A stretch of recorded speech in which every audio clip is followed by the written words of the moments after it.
almost 20 years ago now, I left a 7-year relationship and the father of my then 1-year-old son.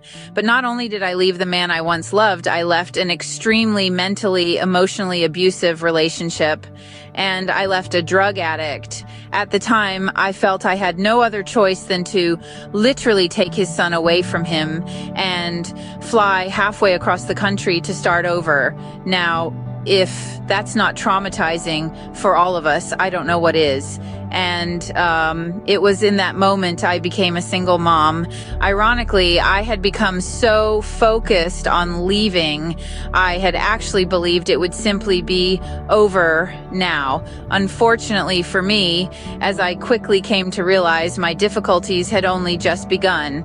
I was back in Niagara, my hometown, and I began to explore my options. I needed a job, daycare, housing, and food, and clearly I needed help. Somehow I had ended up so codependent, I literally didn't know up from down. In fact, I had just been told that down was up and that up was down for many, many years. What I really needed was a reality check, and fast. And even though my ex was now miles away, I still needed him to get better too. It was becoming increasingly evident that this experience I was living through was now becoming my son's story as well. I kept a very close eye on rehabilitation options for those living with addictions, and I began to ask a lot of questions. I actually began to realize I had my own issues that really, really needed to be addressed, and they mostly all could be found within the realm of self-care, self-love, and life skills. I had none of those skills. Up until this point in my life, I had needed someone to help me do everything. The world had essentially gotten unbearable, and I just couldn't deal with it on my own. In hindsight, I think that's why many abusive relationships last longer than they should, because most people can't fathom having to go at this life alone. And I was no different. I was devastated. My relationship didn't work. I felt like a complete failure.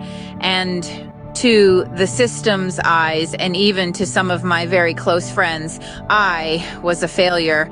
Poverty hit me like a ton of bricks. I felt cornered. It felt like I was drowning, and no one was coming to save me. And when I did ask for help, I felt this massive stigma attached to me, like I really was a loser. I definitely experienced people genuinely looking down on me for my situation, and I couldn't help but think maybe I even deserved it. It was hard to believe what I was being subjected to, but somewhere deep down inside of me, I knew I didn't deserve this. I knew I was capable of so much more. I knew I had to take back control of my life. So please come join us this Saturday, February 24th, noon to 3 at the Welland Community Center for a town hall meeting on mental health, poverty, and addiction in Niagara, and support small-scale farms. Thanks for being you. It's time to create the Niagara that you want for your children's future.